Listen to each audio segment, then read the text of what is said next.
주 안에서 사랑하는 성도 여러분 안녕하십니까? 오늘은 매일 한 절 묵상 요한계시록 11장 1절부터 13절의 말씀을 가지고 묵상하도록 하겠습니다. 11장 1절부터 13절 말씀 중 2절과 3절 그리고 7절 말씀을 중심으로 우리에게 주신 은혜를 상고해 봅니다. 말씀은 이렇게 기록되어 있습니다. 성전 바깥마당은 측량하지 말고 그냥 두라. 이것은 이방인에게 주었은즉 그들이 거룩한 성을 42달 동안 짓밟으리라. 내가 나의 두 증인에게 권세를 주리니 그들이 굵은 베옷을 입고 1260일을 예언하리라. 그들이 그 증언을 마칠 때에 무저갱으로부터 올라오는 짐승이 그들과 더불어 전쟁을 일으켜 그들을 이기고 그들을 죽일 터인즉. 사랑하는 성도 여러분, 오늘 우리가 읽었던 본문은 하나님께서 이 세상을 다스리실 때에 보이는 것과 보이지 않는 것, 잠시 일어날 일과 영원히 일어날 일을 비교하는 것으로 본문의 메시지를 전달해 주고 있습니다. 말씀을 세번역 성경을 통해 읽어드리며 묵상합니다. 하나님은 성전의 바깥들은 측량하지 말고 내버려 두라 라고 말씀하시죠. 왜 그렇습니까? 이방 사람들에게 내주었기 때문이다 라고 기록됩니다. 그 이방 사람들이 거룩한 하나님의 성을 42달 동안 짓밟을 것이다 이렇게 말씀하시죠. 사랑하는 여러분, 말씀을 주의해 보십시오. 하나님의 성이라고 해서, 하나님의 교회라고 해서 어려움이 없는 것이 아닙니다. 때로는 하나님께서 허락하시는 42달이 있을 수 있습니다. 인간은 다 알 수 없지만 영원하신 하나님의 계획 속에 이 고통의 순간이 있다는 것이죠.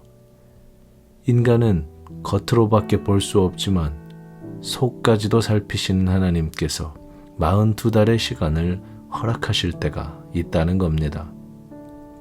그러나 이어지는 3절을 보면 하나님은 그 순간마다 당신의 종들을 보내시는데 본문에서는 두 증인이라고 기록합니다.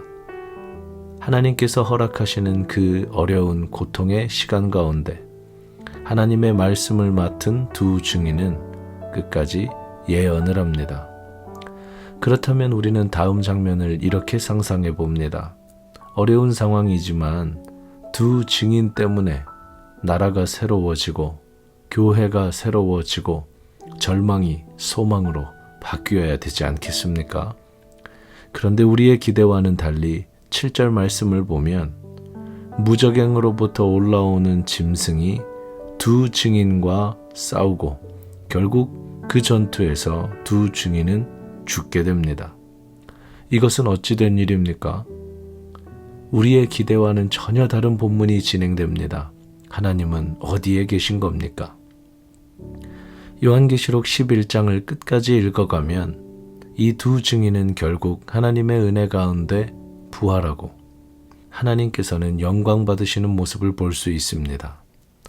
말씀을 정리해 봅니다. 사랑하는 성도 여러분, 때로는 우리가 기대하고 생각했던 방향과는 정반대로 역사가 흘러가고 우리 삶이 펼쳐질 수가 있습니다.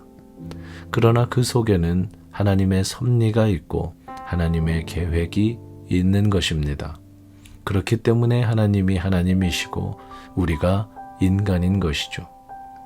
하나님은 잠시 사탄의 권세 속에 세상을 내버려 두시는 것 같지만 오히려 그 시간을 통해 하나님의 말씀을 증거하시고 하나님을 모르는 사람도 하나님께로 돌아올 수 있는 마지막 기회를 주십니다. 또한 두 증인으로 살아가다 죽임을 당할지라도 그들에게 부활과 천국을 허락하시며 잠시는 고통받고 죽는 것 같으나 결국은 영원한 천국을 상속받는 은혜로 이끌어 주십니다. 이 하나님을 믿고 하나님의 섭리를 기대하며 오늘 내게 주신 삶의 자리에서 믿음으로 살아가는 우리 모두가 되기를 주님의 이름으로 축원합니다. 사랑하는 하나님, 내가 보는 것이 역사의 전부가 아닙니다. 내가 판단하는 것이 하나님 나라의 모든 일은 아닙니다. 인간의 짧은 생각 내려놓고 위대하고 크신 하나님 기대하며 오늘 허락하신 삶의 자리에서 믿음으로 살아가는 우리 모두가 되게 하옵소서. 주 예수 그리스도의 이름으로 기도합니다. 아멘.